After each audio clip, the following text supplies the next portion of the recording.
Big boss താരം അഖിൽമാർ ഇന്ത്യയുടെ ഭാഗമായ അഖിൽ മാരാർ ഇപ്പോൾ ഇതേപോലെ അഖിൽ തന്നെ അദ്ദേഹത്തിനെ പോലെ അങ്ങനെ മുതിർന്ന ഒരാളൊന്നും അല്ല, ചിലപ്പോൾ എന്നേക്കാൾ ഇളയ ഒരാളായിരിക്കും. അഖില് പറയുന്ന കാര്യങ്ങൾ എന്നൊക്കെ പറഞ്ഞാൽ അദ്ദേഹം എന്നെ ശ്രദ്ധിക്കുന്ന പോലൊന്നും ഞാൻ അദ്ദേഹത്തെ ശ്രദ്ധിക്കുന്നില്ല. ഇതിപ്പോ മറ്റേ പടത്തിൽ പറഞ്ഞ പോലെ ചെറിയ വട കൊടുത്ത് വലിയ വട വാങ്ങി. ഈ സമയമില്ല, നിങ്ങൾ പറയുമ്പോഴാണ് എന്തെങ്കിലും പുള്ളി പറഞ്ഞെന്നൊക്കെ തന്നെ ഞാൻ അറിയുന്നത്. മാത്രമല്ല അതിനെന്തെങ്കിലും അഭിപ്രായം പറയാനും പറ്റൂല. എന്തെങ്കിലും കുറ്റോ മോശമൊക്കെ അല്ലേ പറയാനായിട്ട് പള്ളിയിൽ അച്ഛനൊന്നുമല്ലല്ലോ, അഖിൽമാരല്ലേ, മോശം തന്നെയായിരിക്കും പറഞ്ഞേക്കുന്നത്. പറഞ്ഞിട്ടുണ്ട്, അതേ പറയാൻ സാധ്യതയുള്ളൂ. അങ്ങനെ പറഞ്ഞാലും ചിലപ്പോൾ ഒരാഴ്ച കഴിയുമ്പോൾ ഞാൻ വളരെ മഹാനാണെന്നും നല്ല മനുഷ്യനാണെന്നും പുള്ളി തന്നെ തിരിച്ചു പറയും.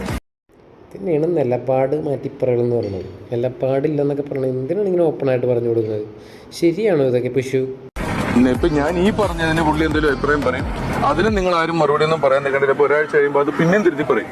അപ്പൊ നമുക്കൊരു 2-3 കൊല്ലം പരീക്ഷണത്തിനു ശേഷം ഒരു സ്റ്റേറ്റ്മെന്റ് എന്താണെന്ന് ഉറപ്പിച്ച ശേഷം അദ്ദേഹത്തിനൊക്കെ ഉത്തരം കൊടുക്കുക. അതിനൊക്കെ സമയം കളയേണ്ട